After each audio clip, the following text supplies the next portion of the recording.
What's good, y'all? Welcome back to the Playmakers Corner podcast. I'm your host for today, Simon Villanoz, aka Coach V, and I got another season preview here.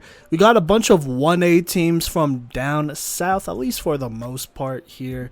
On these season previews, like usual, we're going to talk about how last season went, talk about regular season, go game by game there, and talk about playoffs. Then we're going to talk about all the players that are losing, whether it's by transfer or graduation. In this case, on this episode, everyone that's leaving, it is by graduation. So there you go there. And then for each squad, we're going to talk about key players to look out for going into this 2023 season. And then we'll talk about the 2023 season, go game by game, and predict the record of each team, as well as give them a window of wins here. So a range of wins that we expect each squad to finish in. And if you haven't checked out our other season previews, go ahead and make sure you check those out after this as well here. But, you know, these are some of the last 1A teams we're going to talk about. I think there's one more episode after this where we'll talk about, I think, Gunnison and Cedar Ridge. So just going to throw that out there. But this should be the last big group of 1A teams that we talk about. Now, before we go ahead and go into these season previews here, I do want to do a quick little breakdown here. So last season, before 2022, before that 2022 season, I was able to predict the records of most of these teams and give them a window of wins. We kind of have a breakdown of how accurate our predictions are from those now that the season has passed. And so there are 9 teams that we're going to talk about this episode: Meeker, Roaring Fork, Olathe, North Fork, Ignacio, Center, Monte Vista, down Norte, and Centauri. We're going to talk about those 9 teams. Out of the 9, 4 of those teams, I predicted their record exactly correct. As in, I got the number of wins they would win exactly correct. So there you go there. Now, 2 other of the 9 teams outside of that 4 were within the window of wins. So, you know, the window of wins I predicted for them, that's kind of the ballpark there. And they finished within that ballpark in that 2022 season. And then there were 2 other teams that were just outside the ballpark, in the neighborhood, though they were just 1 game outside of the window of wins there. So not completely accurate, but still kind of close. And then there was only 1 team on this episode that I was just wrong about. But, you know, granted, they didn't give me much information to work with and still have it. So it is what it is, right? But without further ado, let's go ahead and hop into this thing. Okay, so we're going to go ahead and start by talking about Meeker here.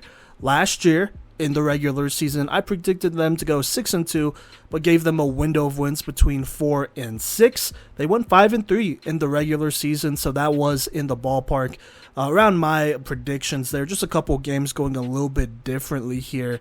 I think the one game that I was wrong about was that they lost to Gunnison here, and that was on October 14th. I thought they'd beat them. Instead, they lost 23-21. That's a close one. That could have won either way. That's why I did give them that window of wins there. So, boom, there you go there. Other than that, I predicted their record pretty much exactly correct here. So, let's just go down the line and talk about it. Against North Fork, beat them 28-0. Lost to Lyman 42-14. Beat Aspen 41-14. Beat Roaring Fork 41-8. Cedar Edge 40-0. Kind of a closer one against Monte Vista, but lost to them 41-29. Then there's the Gunnison game I talked about.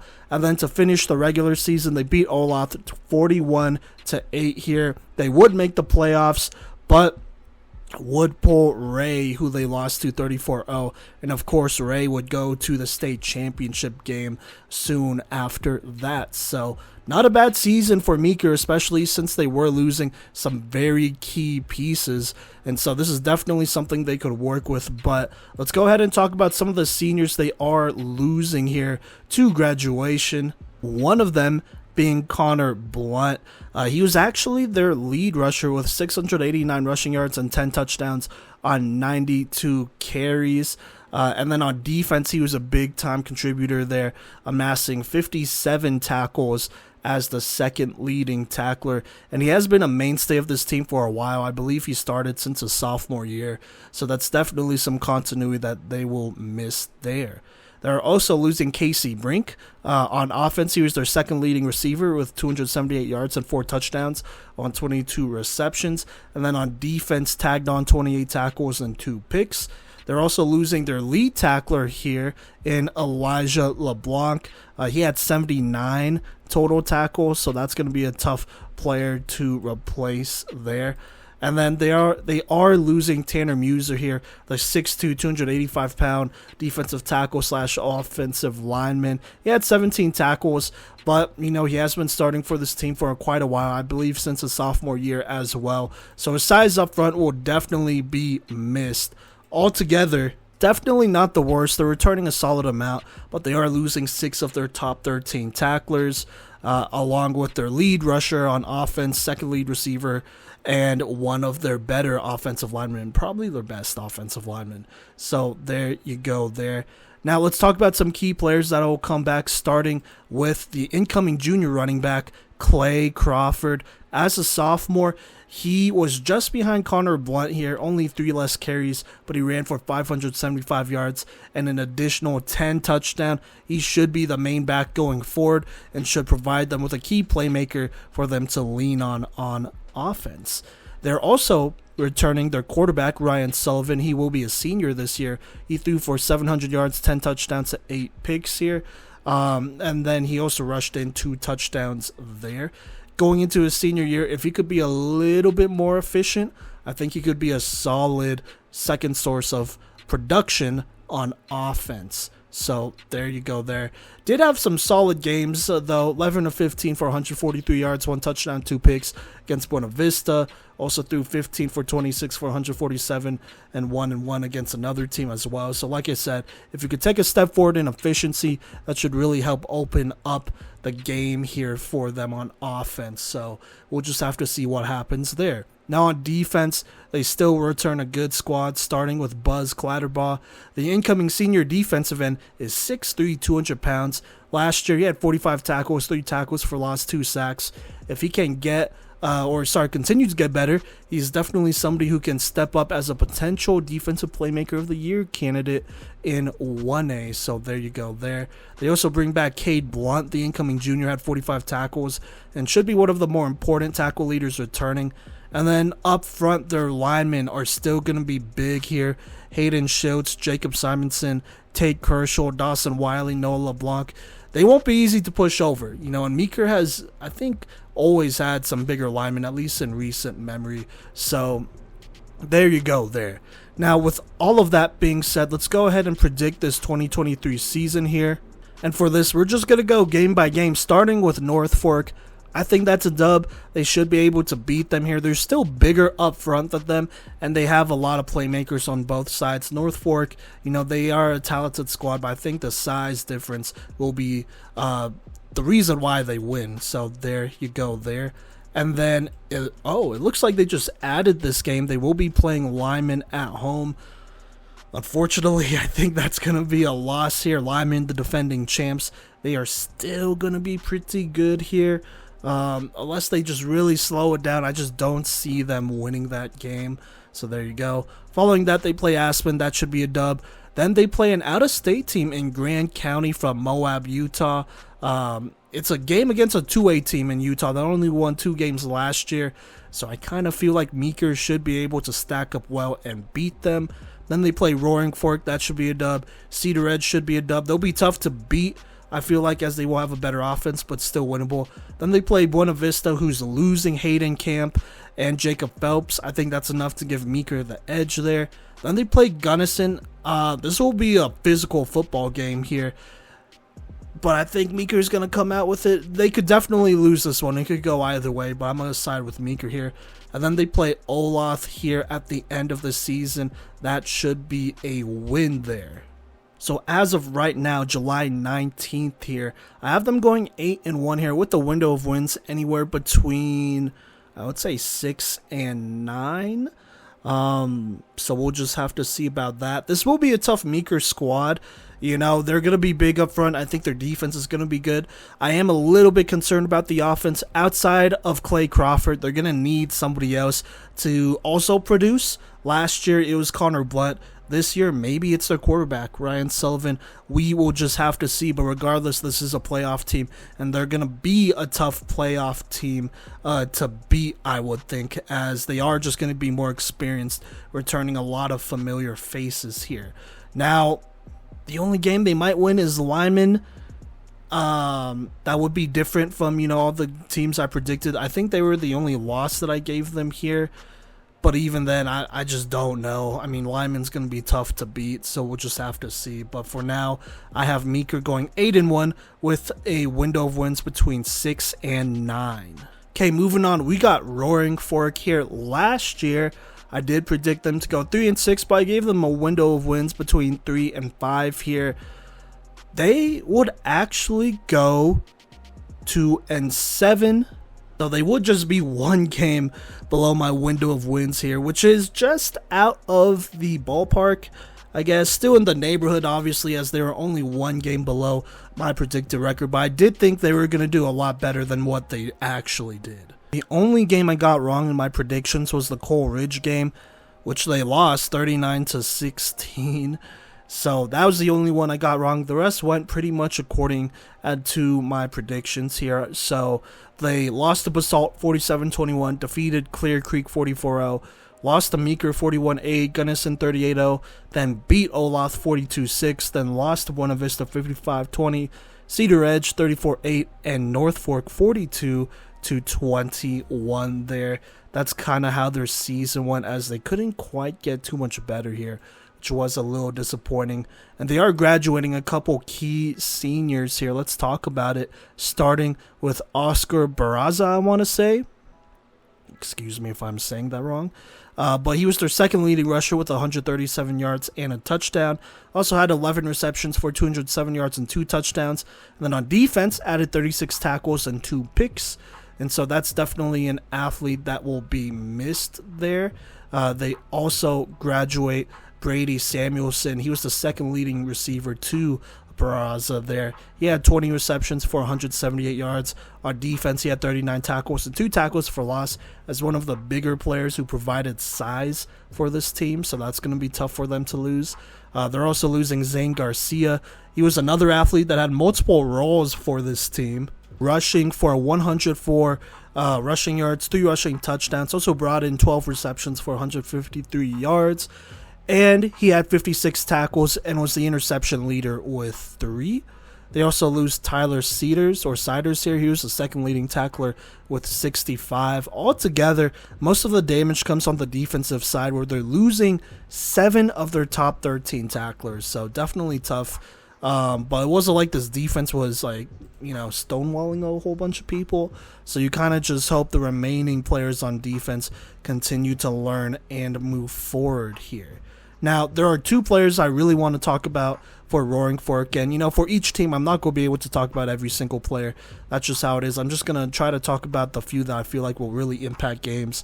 And that is Max Bullock here. He's one of them. He is an incoming senior, and he plays quarterback for them. He struggled as he threw for 1,076 yards, 6 touchdowns, and 9 picks, while rushing for 638 yards and 7 touchdowns. He was the lead rusher and passer for this team.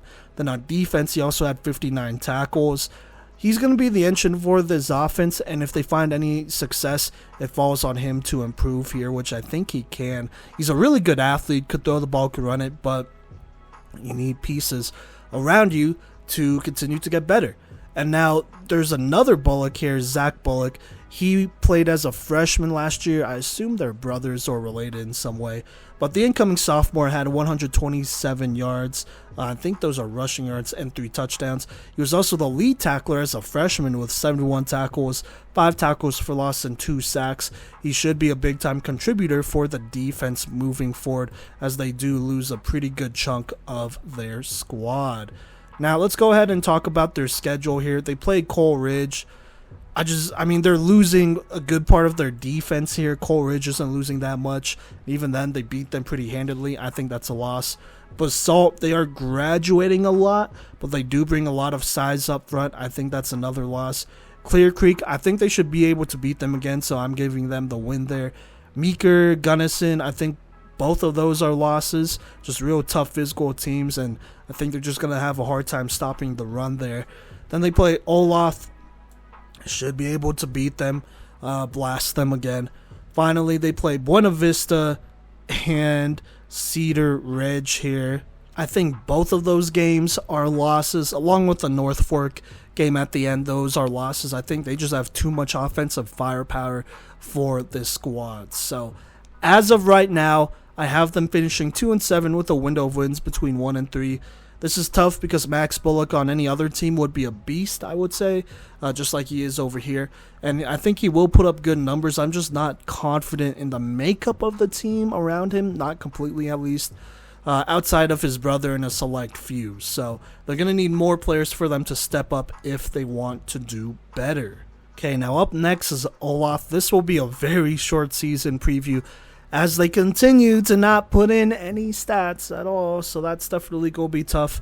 But, I predicted them last year to go 0-8 and not win any games. They added on one more game, so there you go, but they still went 0-9. So this was one of the teams I was pretty much correct about, predicting the record exactly right here. They had no close games. In fact, they allowed at least 40 points a game, probably more though, and they've never scored over 8 points, which is really tough there. So they're in a pretty tough spot. I'm not going to lie, they're in a pretty tough spot here as they kind of drag along here. Did not list any seniors, at least their stats, but they are graduating 3 here.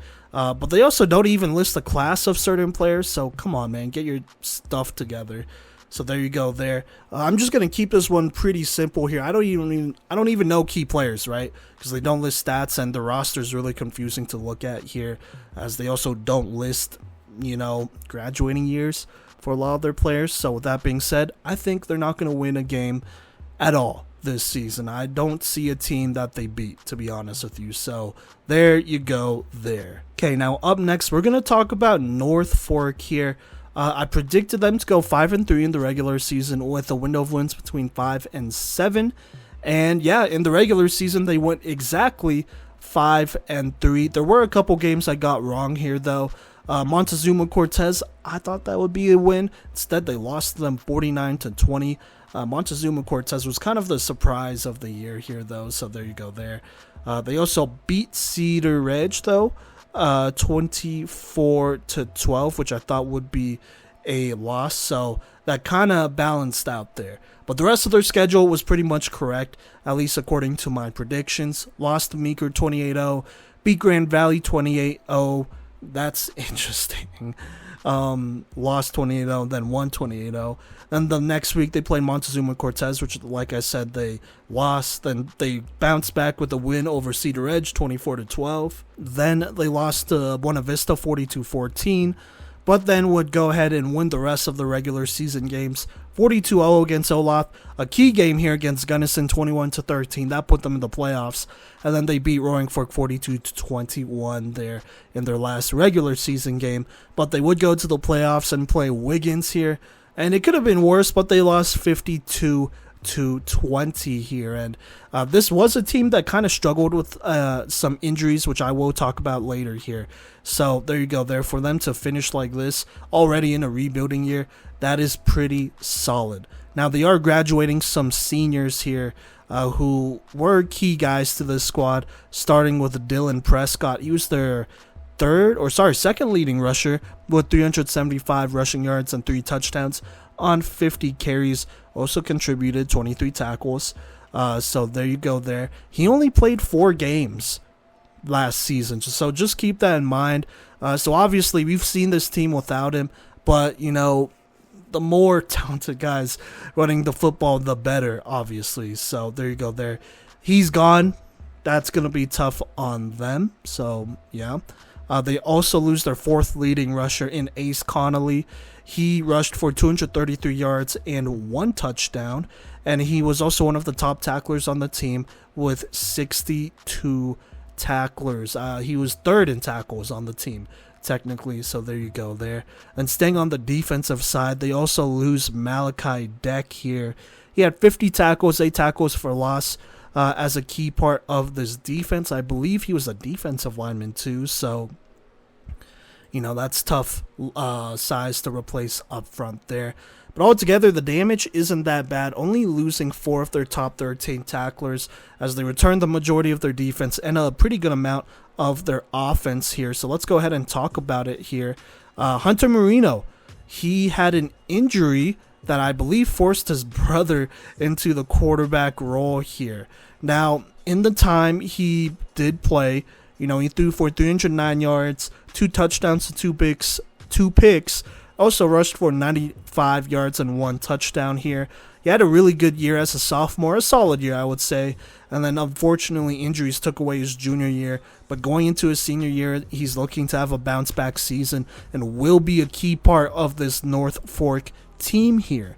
Now, the guy that replaced him, Hayden Marino, the incoming senior, was forced into the QB role, and he did okay, passing for 374 yards to 4 picks, while rushing more notably, though, for 715 yards and 12 touchdowns there as the lead rusher for North Fork. And in the 3 games he was in at receiver was really productive with 9 receptions for 225 yards and 3 touchdowns. Now that Hunter Marino is back in at quarterback, Hayden could now move over to wide receiver, which is more of his natural spot there. And so this duo will be tough to stop. Also, by the way, on defense, Hayden Marino had 52 tackles and 2 picks, so he will be a key part returning for this squad. So there you go there. They also bring back Daniel Owens. The senior or incoming senior linebacker was the lead tackler with 87 tackles and 7 tackles for loss. Also led the team with 2 sacks. Going into his senior year, he could definitely break 100 tackles. Also, by the way, he was the 3rd rusher here with 253 yards and a touchdown. Look for him to potentially get in there a little bit more. So there you go. Then this defense also returns Joe Hollenbeek here. I believe he's the brother of Colson Hollenbeek. There are many players on the defensive side we could talk about, but for North Fork, Joe was one of the few freshmen to get playing time, where he did tag on 35 tackles. Him and the rest of the defense will be key for this squad. So there you go there. North Fork in a pretty good spot as they return their quarterback, and that should shift everyone to their natural positions here, where they should be a little bit more productive. And then the defense, with a year of experience under the belt, should be good. Now let's talk about the record here, or going into 2023, what the record will be. Starting with Ignacio, I think that's a dub. Ignacio did not beat many quality teams, so I think North Fork should get an easy one here. Then they play Meeker. There's a pretty significant size difference, which I talked about earlier on in the episode.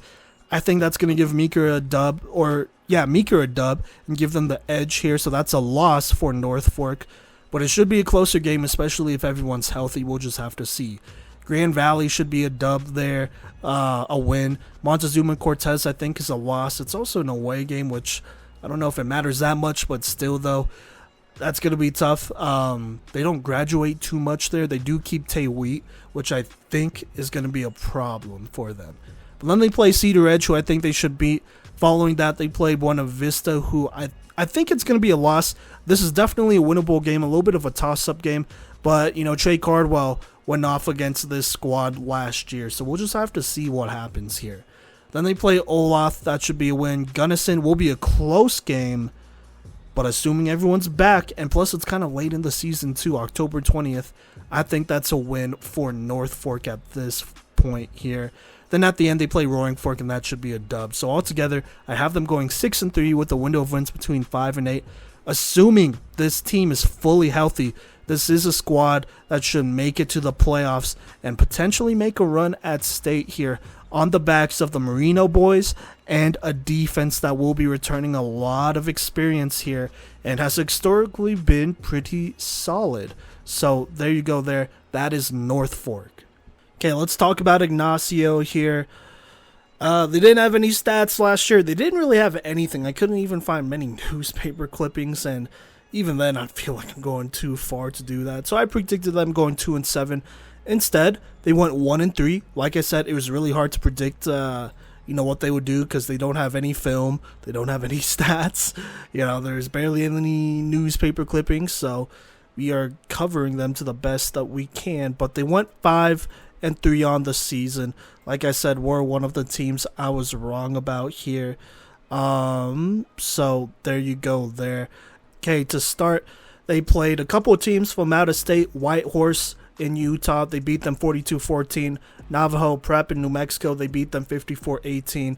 It looked like they took Grand Valley off of their schedule here. So there you go there. And then they would play Montezuma Cortez, who they lost to. I thought that was a team they would potentially beat, but Montezuma Cortez was a lot better this season, at least than what I thought would be, or they would be, and so they lost to them 42-0. They did beat Trinidad, so there you go. They kind of surprised me, and they beat Center here 42-6 here, before losing to Monte Vista 54-6, Centauri 41-8, and then beat Del Norte at the end 26-6. The Del Norte game was another game that I thought they would maybe win, so there you go there. And then, going into this year here, they have no stats once more, so I don't even know who are some key players. They only have 2 seniors listed, in Anthony Toledo and John Rappel here. And it looks like Rappel, who was one of their best all-around athletes, was really productive for them, so that'll probably be a tough loss there. Now, with key players, like I said, no film, no stats. That's kind of tough to go off of. So there you go there. As of today, July 19th, their schedule looks to be incomplete. They have 3 non-league games against North Fork, Grand County from Utah, and Montezuma Cortez scheduled. And then they'll obviously play their league. So we'll just predict that. Against North Fork, I think that's a loss. Against Grand Valley, I think they beat them. So there you go there. I know there's another team that will be playing them, and I don't think Grand Valley's that good. So there you go there. Montezuma Cortez is a loss. Then talking about league schedule here, Centauri, they're not beating. Del Norte, they're not scheduled yet, but I'll give them the dub there since, they beat them last year, and I think Del Norte had a better team last year than they will this year. Monte Vista, I think that's a loss. Then Center and Trinidad, they should both beat there, so I predict they're going to go 3-4, at least based on this schedule here.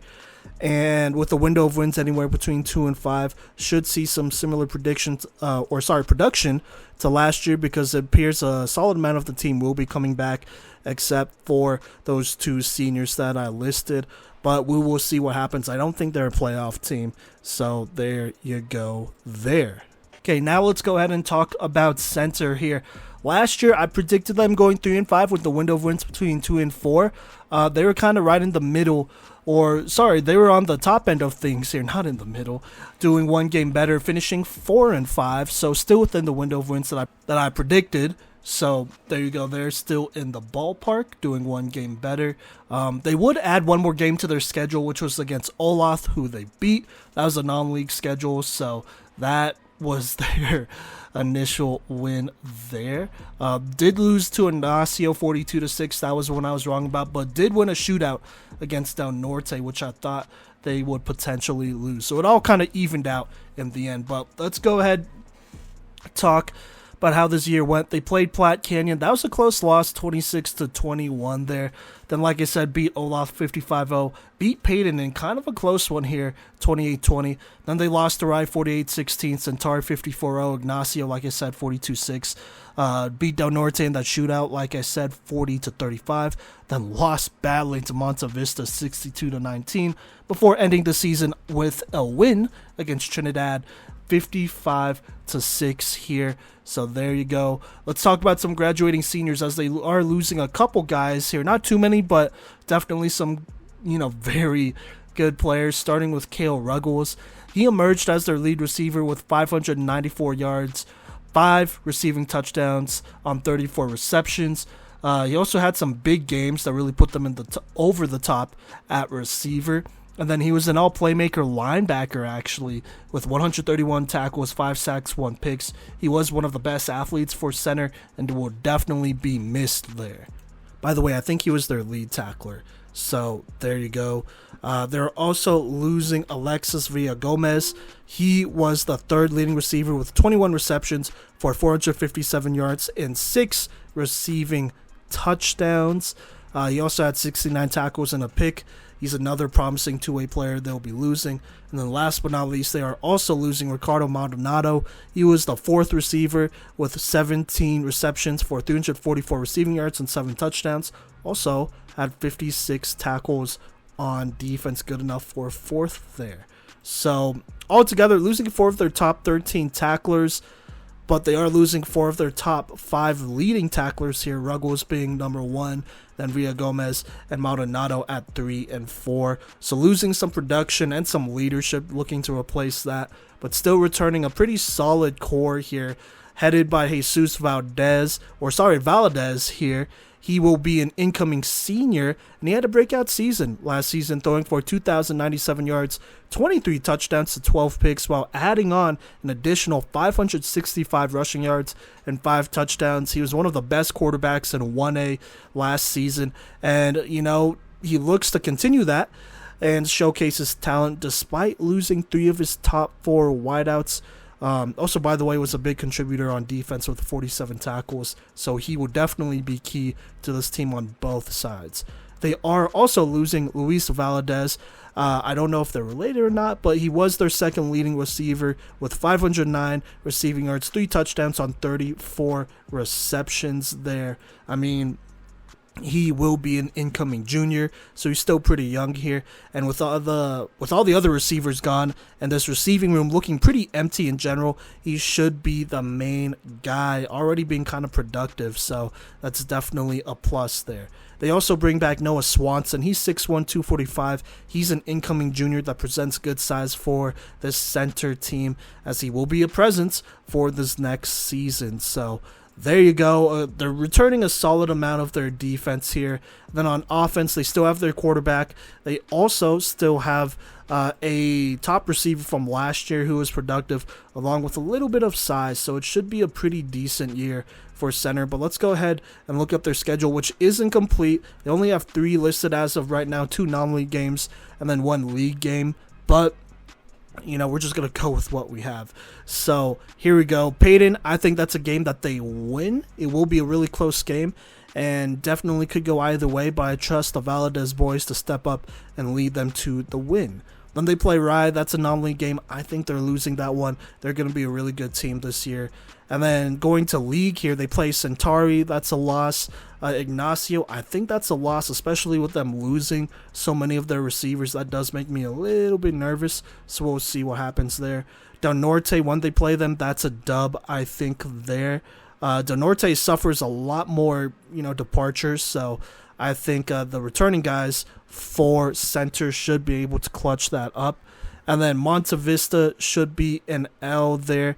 I just don't know. I don't know how they're going to beat them. They're just kind of bigger and a little bit deeper. They will be replacing a lot, but, we'll just have to see what happens. And then Trinidad at the end should definitely be a dub. So based on what I have as of July 19th, I have them going 3-4 with a window of wins between 3 and 6. I really feel like 3 is the lowest amount of wins they'll win. I really think they should beat Del Norte and Trinidad. Payton might be a little bit of a toss-up, but I have them favored in that one still. So there you go there. And then the other 3 games will have to be probably non-league games that they will win. So we'll just have to see who they schedule here.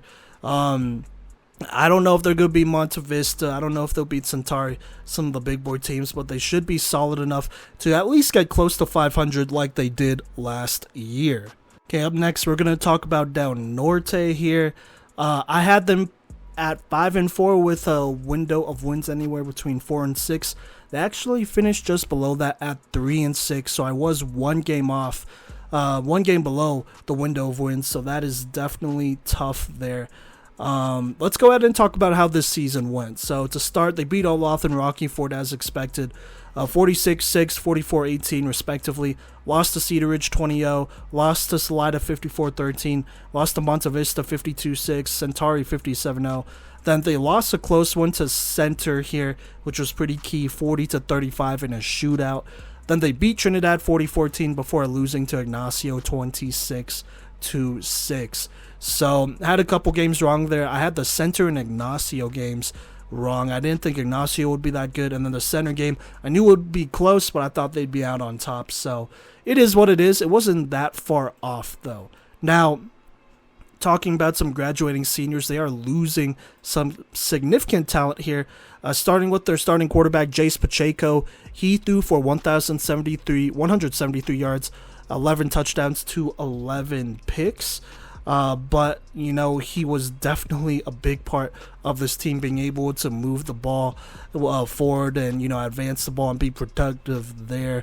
Unfortunately, he just didn't play as well as he could have last season. So there you go there. They also lose their starting running back and lead rusher, Michael Lehman. He had 520 rushing yards and 3 rushing touchdowns. He was also the second lead receiver here, it looks like, with 379 receiving yards and 3 touchdowns on 29 receptions, so that's a pretty big loss.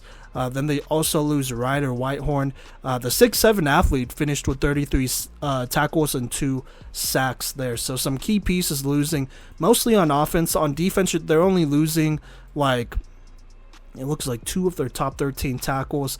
Lehman was one of them. He did have 89 tackles, so that led the team there. And then Whitehorn was I think 5th or 6th here. So there you go there. But other than that, they returned pretty much everyone else, just losing some significant, production up front there. Let's talk about some players that will be important, starting with Cody Wars here. He will be a senior this year and will be probably the main skill player they lean on. The incoming senior had 181 rushing yards on only 13 rushes, which is pretty promising. And he was also their lead receiver with 33 receptions for 395 yards and 5 touchdowns.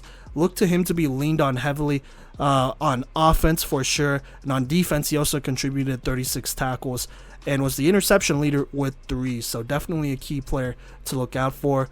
Also, they returned Kelby Mondragon. As a freshman, he contributed a lot to this team, specifically on defense, where he was the 3rd leading tackler with 38.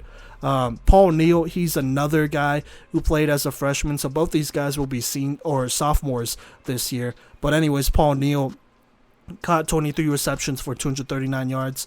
That does include a 9-reception, 82-yard game against Cedar Ridge. So there you go. Then on defense, he was the 2nd leading tackler with 40. So look for him to be a part of at least an experienced defense.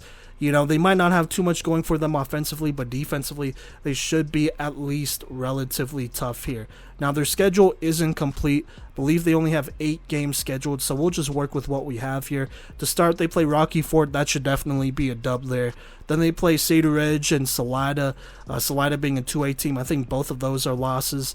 Then in their league games, they're not scheduled yet, but I assume they're in the same league here still. They play Monte Vista. I think that's a loss. They just don't have enough firepower. Same with Centauri. That's another loss. Center, this could be a close one, but I really think it could go either way. I'm going to give it to Center, though, as they do return their quarterback. Then they play Trinidad. That should be a win. And then Ignacio will probably be another loss. So there you go. I have them going 2-6 with the window of wins between 2 and 4. I could have had them doing maybe a little bit better here, but just offensively, I am concerned about the production they have. Defensively, I don't know if their defense is going to be that good, where they're just going to whoop on everyone and help them win a whole ton of games. I just don't know if that is really realistic for this team. So there you go. That is Del Norte's season preview. We'll just have to see what happens offensively. I mean, they're going to need guys to step up. And then defensively, we'll just have to see how far of a step they take forward. All right, up next, we got Centauri here. Last year, I predicted them to go 7-2 with the window of wins anywhere between 6 and 8. Well, in the regular season, they went exactly 7-2 here. I actually predicted their whole record exactly right, game by game, which I will definitely take here. But let's go ahead and talk about their season here and go game by game from last season. So to start, they beat Pagosa Springs 33-0, lost to Florence 29-7.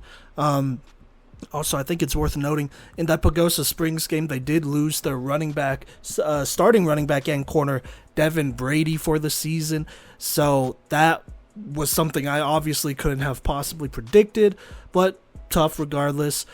So there you go. That's when they lost to Florence. Then they would lose a close one to Monte Vista, 24-18. One definitely has to think, if you have Devin Brady, is that a winnable game for them?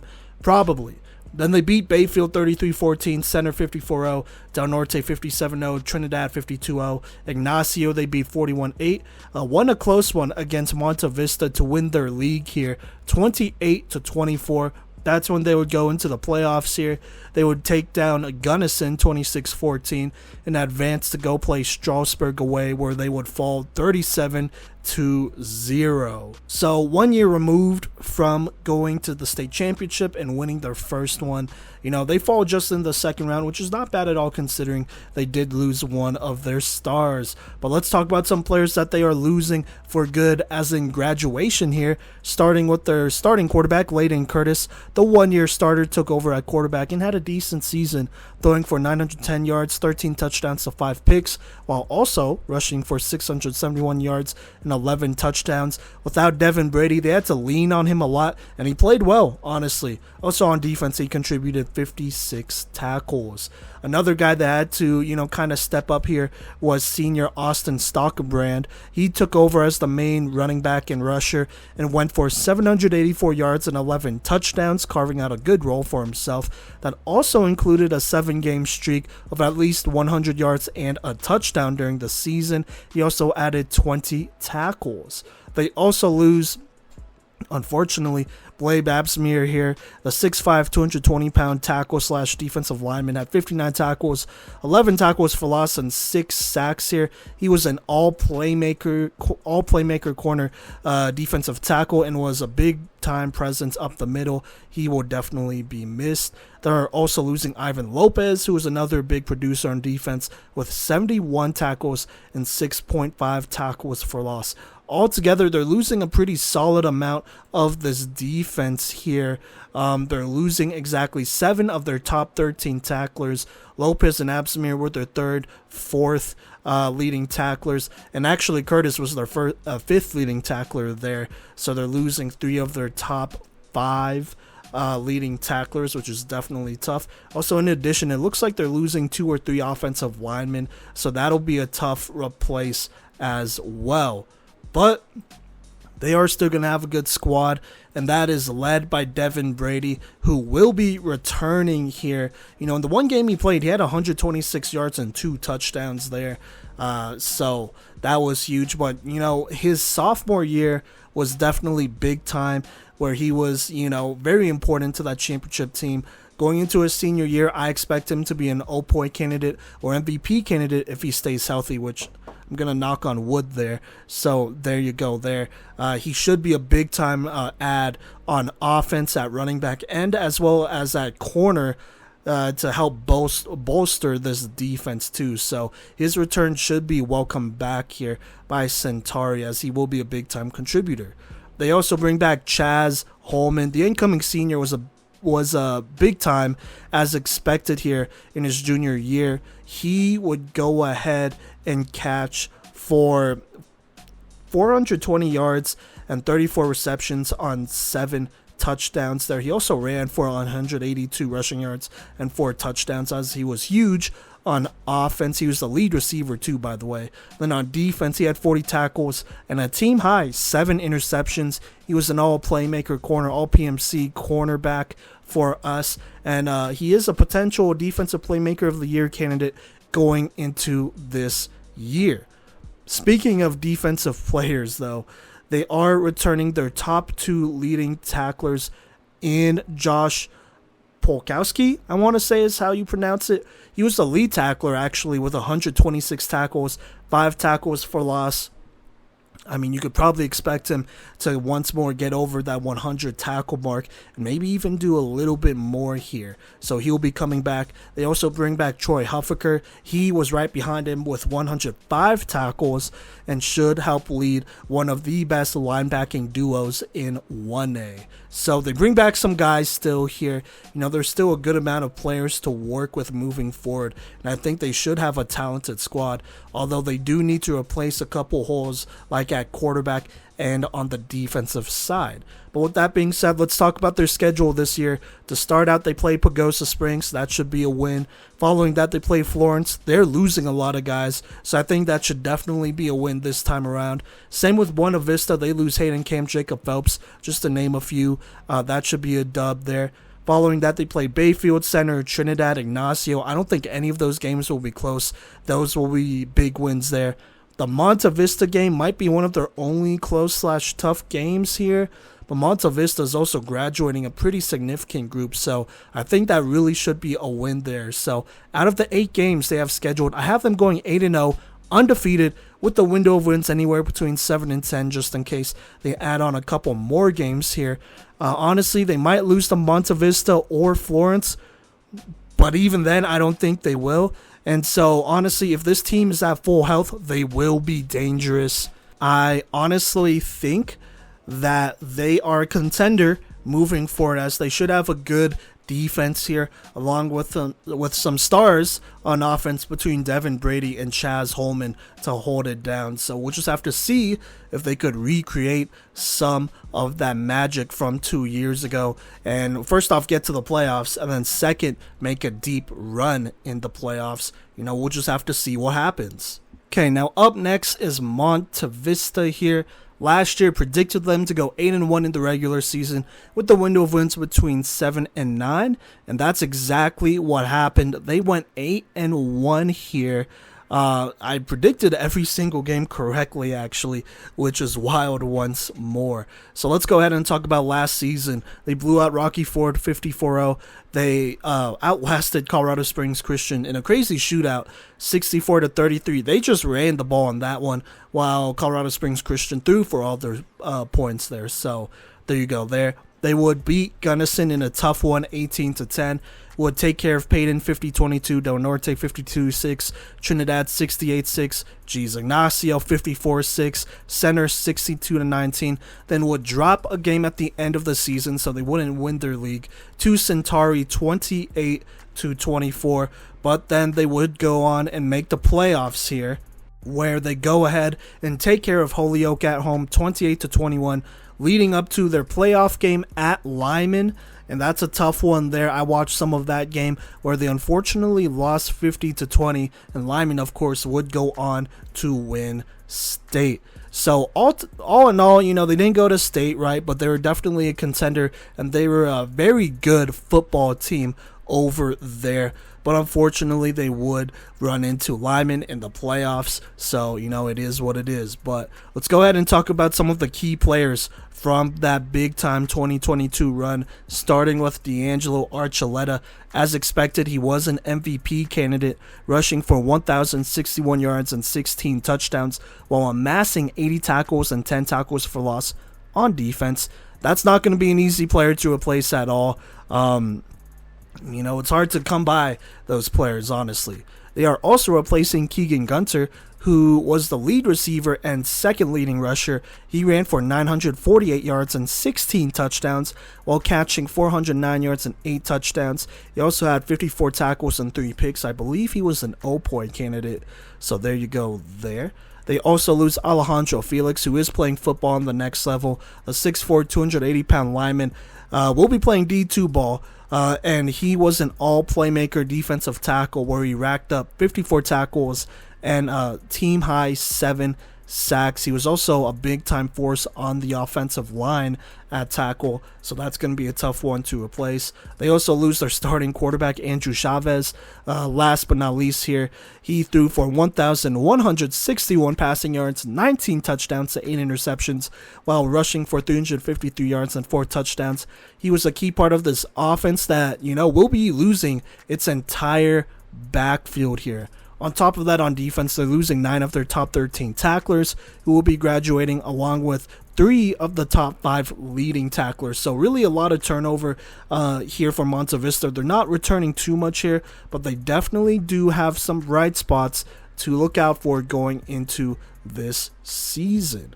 So to start, Jack Noonan, he was one of the most productive tacklers in all of 1A. He was the lead tackler for Monte Vista at linebacker, where he went ahead and tallied 92 tackles and 8 tackles for loss, despite losing a pretty tough group of defenders. Bringing him back as an incoming senior should help with some continuity as he continues to mentor and teach this young defense. They also bring back Jacob Pacheco here. The incoming junior was extremely productive with 61 tackles, 3 tackles for loss, and led the team with 4 interceptions. He was the 5th leading tackler on this squad, and it will be key for him coming back to help lead this team, this time as a junior. And also, I believe he might get some snaps at running back as well. So there you go there.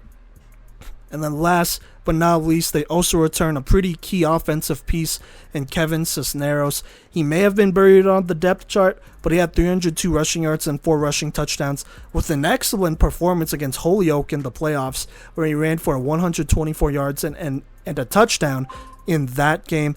As an incoming junior, look to him to help replace some of the talent specifically on offense. And then on defense, he should help out there as well, as he amassed 54 tackles and 2 interceptions. So there you go there. Even though they are graduating some guys, they are returning some quality football players to kind of build around, which is not the worst thing at all here. Now, I think this is as of July 19th, they have 4 non-league games here, and then they'll play their league. So it's a little incomplete, but we'll go ahead and talk about them here. To start, they play Rocky Ford. That should be a dub. Then they play Colorado Springs Christian in the Springs here. I think this will be a close game, but I honestly trust the line in Cisneros to control the pace of the game and win a relatively close one, potentially here. I won't say it's going to be an easy win, as they still bring back Jace Velasquez, but it could definitely potentially get out of hand, so we'll just have to see. Then they play Gunnison. I think that's a loss here. They're just losing too much, while Gunnison is not losing that much. At least I don't think so. And so that'll affect them. I'd really like to see where this offense is here. Monte Vista's offense against Gunnison. But we'll just have to see. For now, even though it's a winnable game, I'm just going to go on the safe side and say that's a loss. Then they play Payton. They should definitely be able to beat Payton there, as they are returning a little bit more talent than they are, I would say. So there you go there. But now let's go ahead and talk about their lead. First off, against Centauri, I don't think they're going to defeat Centauri. They're just returning too much here. They have a lot of continuity. I don't think that's a winnable game for them. But the rest of their games against Del Norte, Trinidad Ignacio Center are all winnable games here. The center one might be maybe a little dangerous, as they do bring back Valadez here, Jesus and Luis. And so as long as they don't let those two throw all over them and go crazy, they should win that game, but it will be tough. Altogether, I have them going 7-2 here. I only gave them 2 losses to Centauri and Gunnison, with the window of wins between 5 and 8. Look, this Monte Vista team does not play in a particularly strong league, so that does make up a pretty solid amount of their wins here.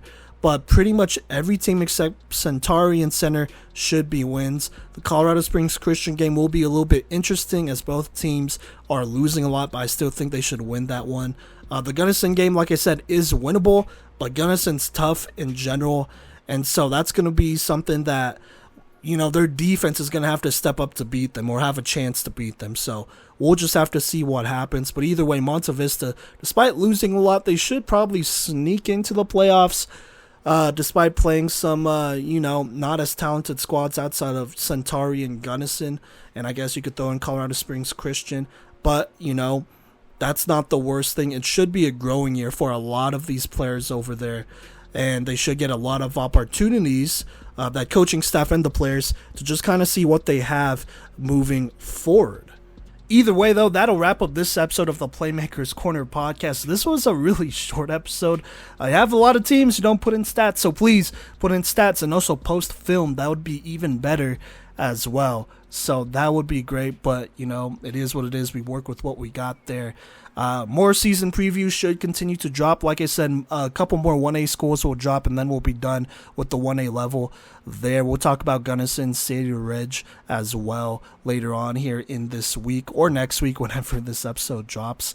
So if you want to be updated on that, follow us on social media at Playmakers Corner. That's Facebook, Instagram, TikTok, YouTube. all the works there. And then on Twitter, we're at Playmaker Corner, so you can follow us there. And then on YouTube, like I said, and TikTok, we are posting shorts, TikToks, little snippets of some of these episodes if you want to see those. And we are releasing our watch list here, which, you know, is not just 5A guys. We include a lot of 1A, well, pretty much everyone from 1A through 5A on there. So make sure you check that out. But you know what? That'll be it for this episode, and I will catch you next time.